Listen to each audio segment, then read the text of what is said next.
past actions, it certainly follows that whatever we wish to be in future can be produced by our present actions. So we have to know how to act. Jai Hind.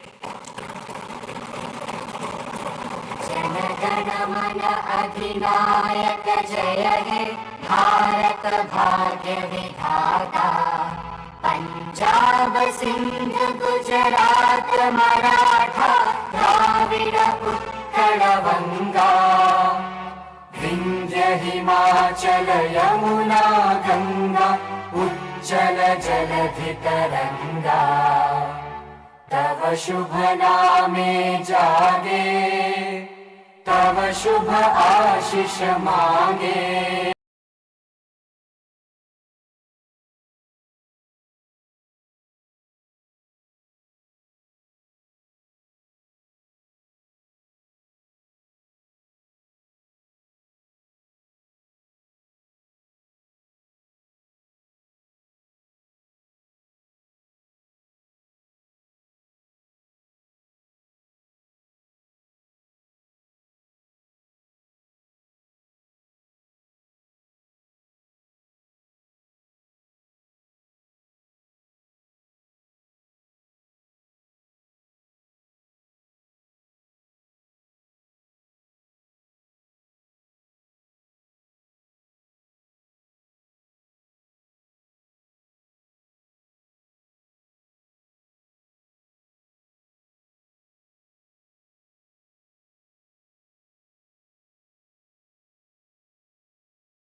Honorable Governor,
जनगण मन अधिनायक जय हे भारत भाग्य विधाता।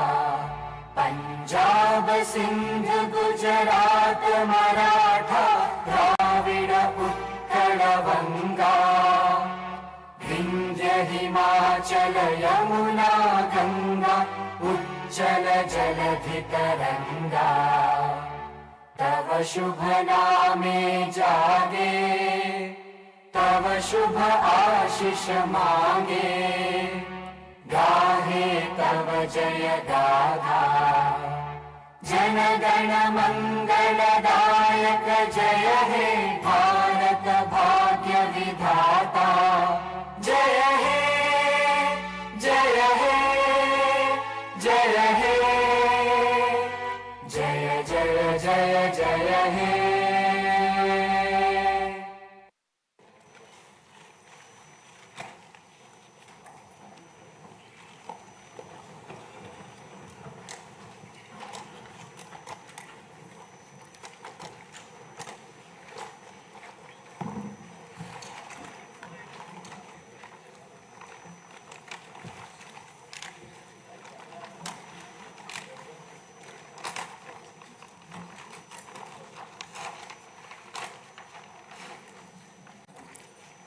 Honorable Chairman, Andhra Pradesh State Legislative Council,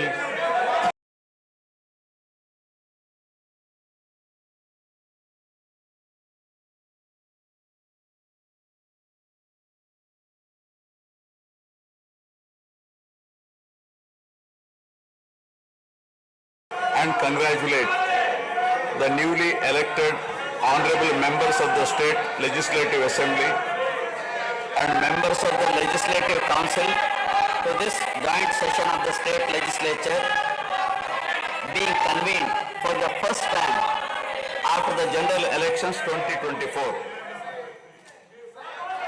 I would like to take this opportunity to commend the Andhra people's active participation in the electoral process. Their inspiration for change has been unambiguous. Now the responsibility of fulfilling their aspirations lies with all of you.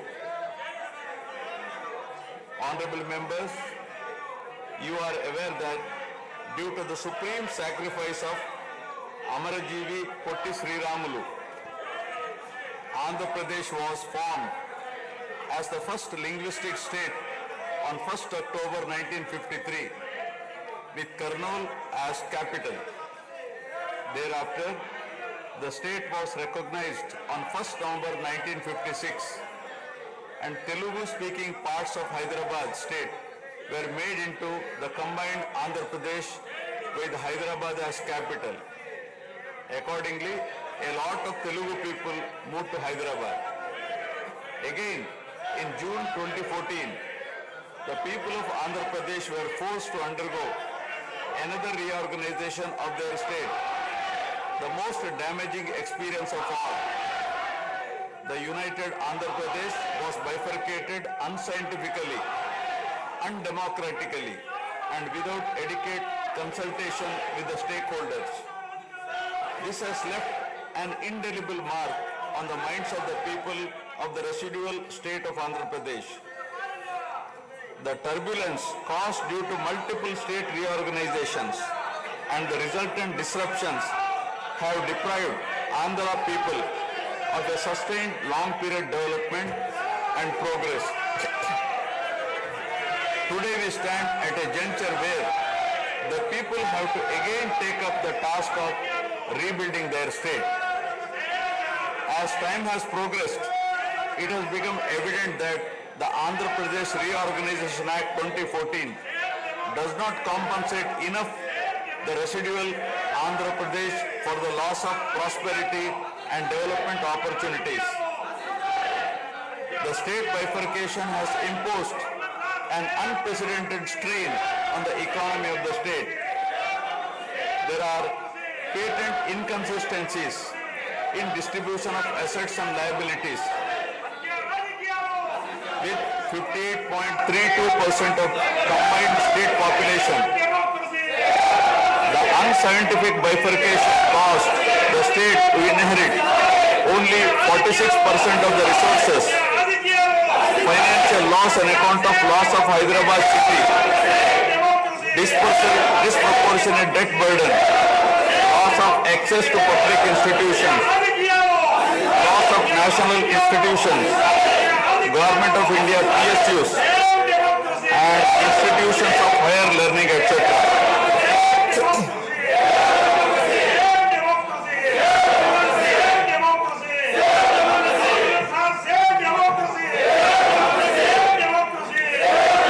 See that scientific criteria for apportionment were not adopted, while the residual state inherited huge revenue deficit.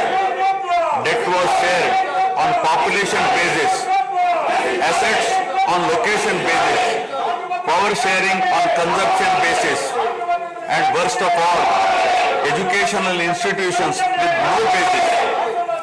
All these factors led to the structural change in economy with reduction of service sectors from 51% to 44%.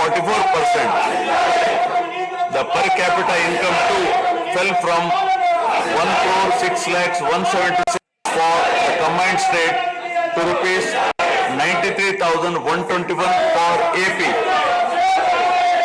Notwithstanding the adverse impact of the state bifurcation and undaunted by challenges such as budgetary constraints, infrastructural deficiencies and unresolved issues, the government converted every crisis into an opportunity during the period 2014 to 19. The government had laid a solid foundation for vibrant sunrise Andhra Pradesh.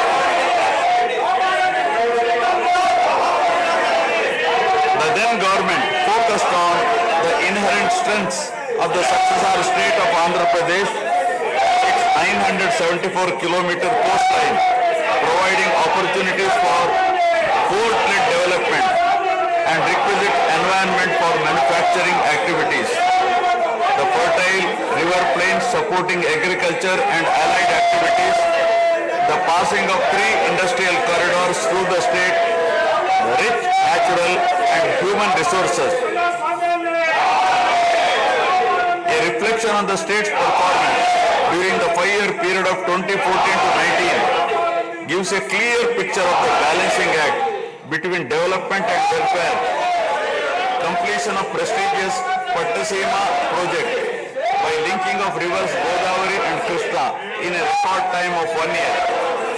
Completion of 72% of Polavaram project so that it could be made fully operational by 2021.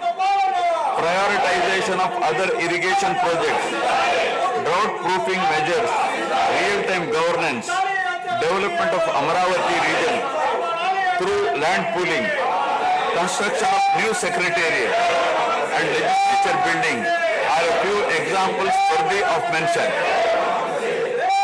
All the milestones achieved during 2014 to 19 were possible because of the visionary leadership of Sri Nara Chandrababu Naidu, the Honorable Chief Minister of Andhra Pradesh. In this regime, The state attracted marquee FDIs like Kia Motors, emerging as number one state continuously in ease of doing business rankings. Under his able leadership, the state attracted several investments in various sectors. The government initiated development of Kakinada SEZ port, Bhavanapadu and Ramayapatnam ports, expanded airports and increased the state road network. The development of infrastructure was balanced with welfare measures such as increase in old age pension, farm loan waiver, scholarships to students, construction of houses, etc. These development and welfare measures led to compound annual growth of 13.5% between 2014 to 19. While the state was set to take off on the path of high growth, the change of regime in 2019 again brought back the disturbing time for the nascent Andhra Pradesh. The state that already bore front of bifurcation in 2014 was rather unfortunate to have witnessed yet another bigger debacle in the form of inept governance, where the people were threatened and officers demoralized. In fact, the damage and losses during the period 2019 to 24 have been more severe compared to the state reorganization in June 2014. The government that assumed charge in 2019 started a destructive note with demolition of Praja Vedike that continued unabated till the end of the regime 2024. During this regime, democracy was at peril. People were in a state of fear and hardly enjoyed any freedom of living.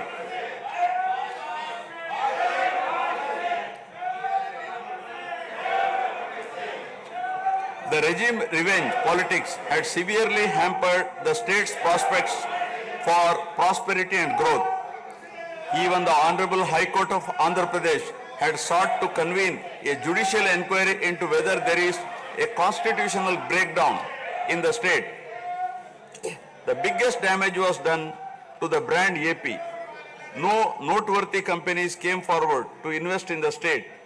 The corrupt practices at all levels, coupled with weaponization of instruments of governance across revenue earning departments for personal gains, sabotaging of checks and balances, made several state institutions and private companies defunct and forced the existing enthusiastic investors and entrepreneurs to move out of Andhra Pradesh to other states.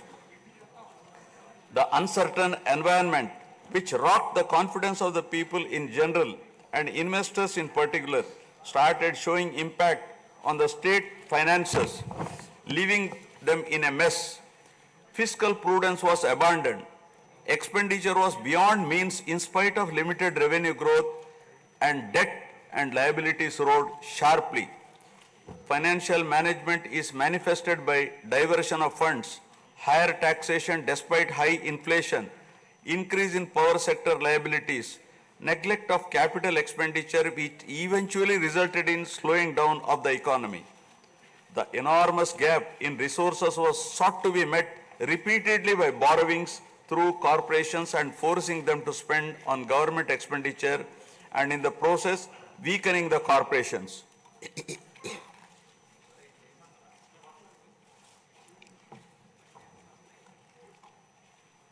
In view of the inordinate delay in clearance of the bills due to strained financial position of the state, many vendors and contractors have approached the High Court of Andhra Pradesh for relief and filed cases against the government.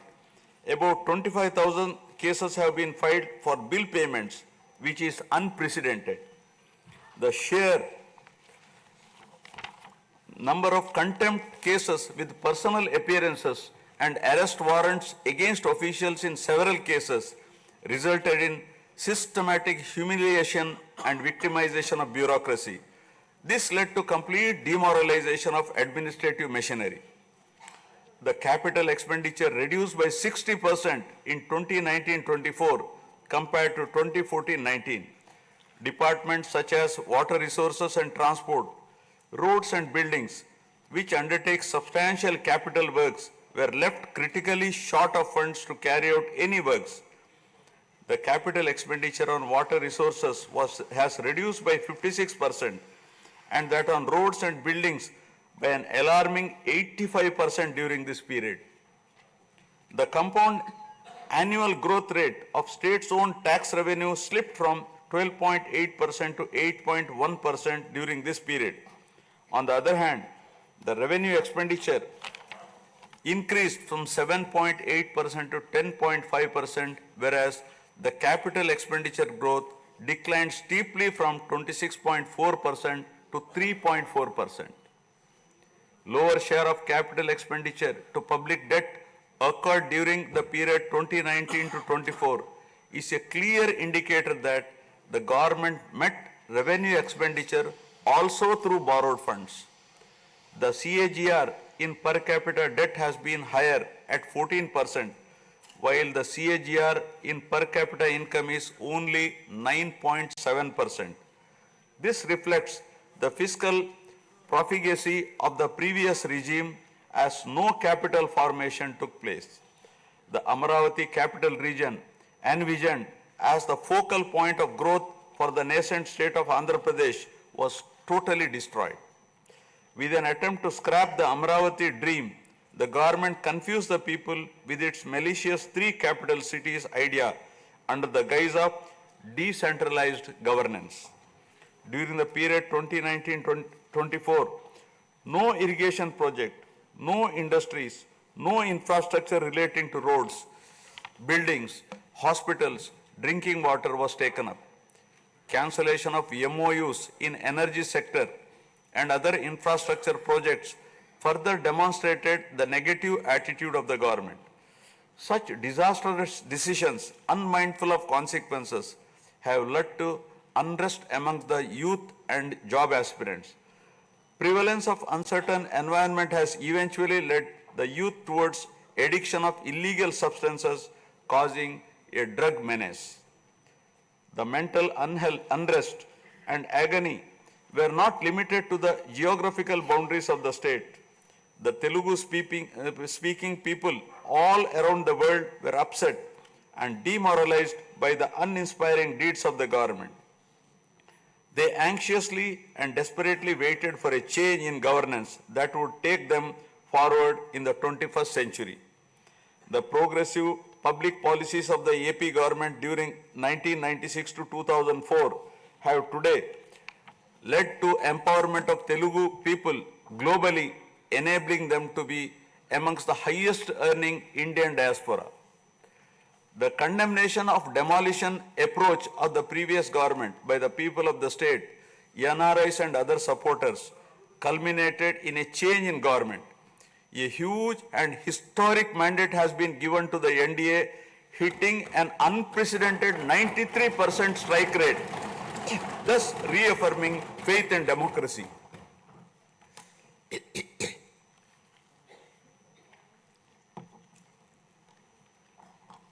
I sincerely congratulate the people of Andhra Pradesh for their wisdom in electing a government that discharges its duties with a futuristic view. Hordes of Andhra people had come from various regions to be part of this historic mandate in favor of future of Andhra Pradesh. The new government has a perfect blend of fresh and experienced honorable members in the assembly. I once again welcome all the members who will be instrumental in making right policies in the interest of good governance and in the spirit of cooperative federalism. Honorable members, at this juncture, I feel it is also important to recall the glorious past of Andhra Pradesh. Renowned as Annapurna, rice bowl of India, the state used to support other states in ensuring food security.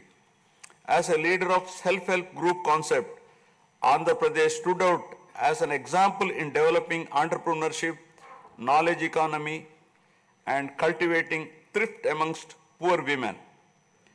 Use of IT in all areas of welfare and development was the cornerstone of state's vision.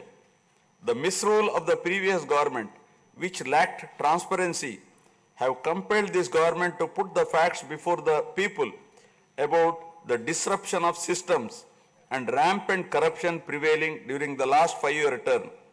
Accordingly, my government has released a series of white papers highlighting numerous discrepancies in fund utilization, misappropriation, resulting in huge loss to the state exchequer and the natural resources base of the state.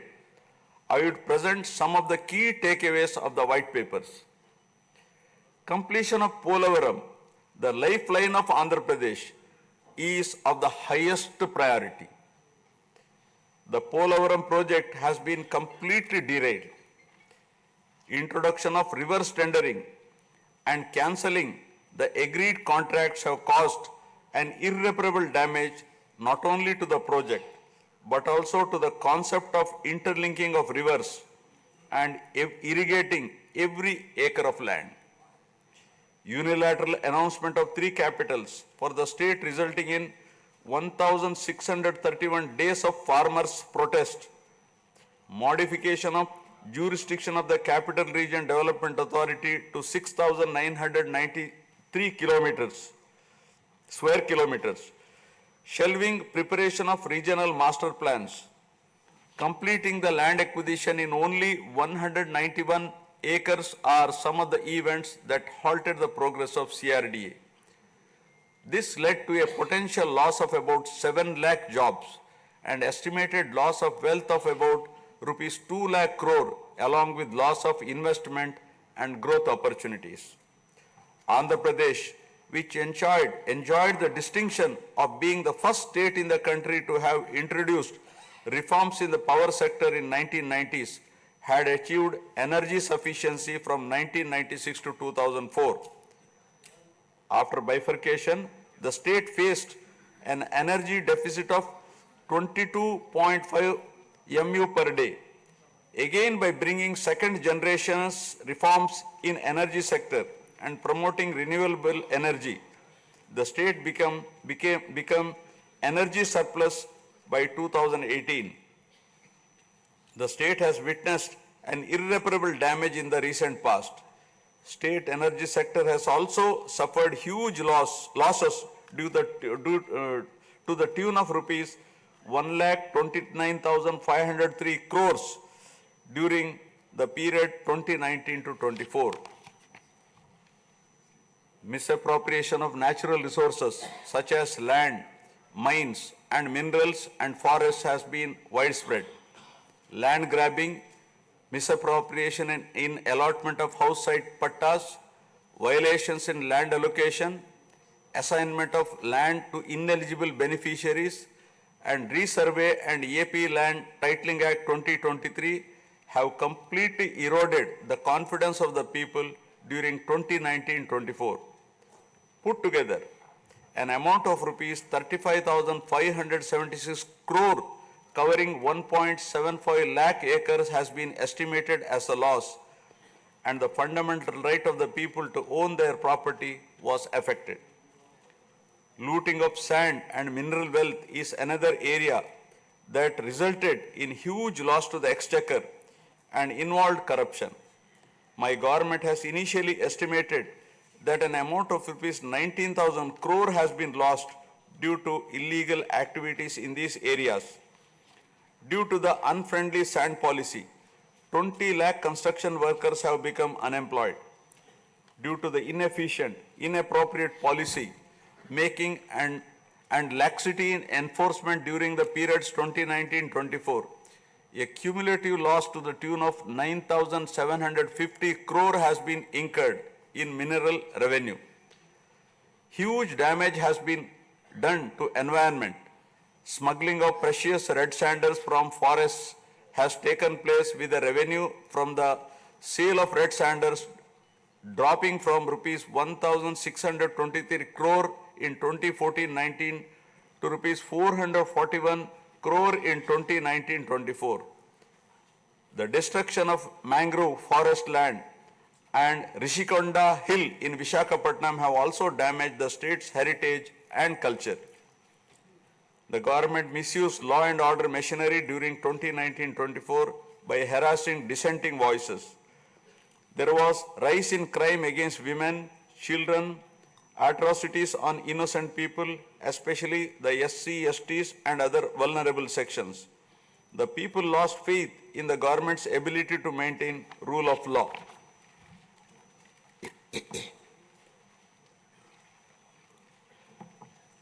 The previous government also made a mockery of the excise revenue streams of the state. The VAT on excise was reduced and diverted to AP State Beverages Corporation as a special margin, which otherwise would have come to the government as revenue. The government levied the additional retail excise tax on the issue price of liquor sold by APSBCL and escrowed the same for repayment of loans taken by APSDC. While the APSBCL started supplying low quality liquor and introduced unknown brands at significantly higher rates, there was increase in black money due to smuggling of IMFL across the border districts. These policy practices have caused irreparable damage to the excise revenue streams of the state. As a result, it has become difficult for the new government to meet even the essential committed expenditure with the reduced revenue of the state. The overall debt has more than doubled in last 5 years, with huge outstanding payments of salaries and pensions, debt repayment for the debt burden of about 10 lakh crore, payments for the power sector dues, civil supplies and other liabilities has become challenging. Putting the governance back on track is truly a Herculean task. My government has already started fulfilling the pre-poll promises and announced that steadfast commitment to Super 6 promises. My government has launched its trademark people-centric governance soon after assuming office with a series of measures such as announcing a mega DSC for filling up 16,347 teacher vacancies, abolishing the Land Titling Act, enhancing social security pensions to rupees 4,000, organizing a skill census, and reopening the Anna canteens to provide food for the poor at a very nominal rate of rupees 5 and supply of free sand. My government will initiate other important measures also. I am sure my government under the able and proven leadership of Shri N. Chandrababu Naidu Garu,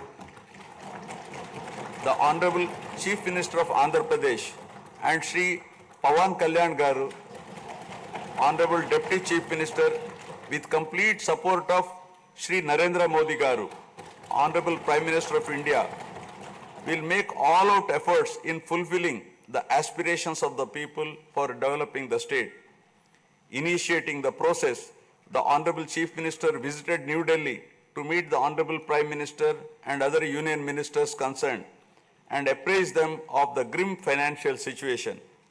During the visit, special requests have also been made for hand-holding by the center and extending liberal support to the state. I appeal to the people of the state to understand the current alarming financial situation and cooperate with the government in rebuilding the state. The massive destruction which resulted in huge loss of natural resource base and human value system really makes the reconstruction process difficult and time-taking one. To assess the complete loss, plan for resource mobilization and development is a cumbersome task. It requires collective thinking, extensive discussions with intelligentsia and academicians to explore ways to overcome the current crisis. It also involves finding ways to restart the entire development ecosystem through short, medium and long-term plans in the light of the new development paradigm of Viksit Bharat at 2047. The extent of real damage done to Andhra Pradesh in the last 5 years had not come in public discourse thus far. The misgovernance from 2019 to 24 created a trust deficit with regulatory authorities and damaged the brand of AP amongst investors. The people now given a strong mandate to the NDA to rebuild the brand AP and regain the trust. Honorable members, usually winning elections and assuming responsibility is a happy event. But now we are meeting in different and difficult circumstances. Perhaps for the first time in the country, the members are not in a position to rejoice and have the means to meet people's aspirations immediately. Keeping this in view, my government is proposing to go for budget after meaningful deliberations. With several issues relating to state bifurcation remaining unresolved, my government has taken initiative and visited New Delhi to meet the concerned in union government, including Honorable Prime Minister and also Telangana government, with an intent to quickly find amicable solutions. The resolve shown by the 5 crore people of the state to reinstate democracy and elect people-friendly government with an unprecedented mandate is required to be appreciated yet again at this hour of crisis to help the state to rediscover its past glory. I would like to conclude my speech with the inspiring words of Swami Vivekananda. I quote,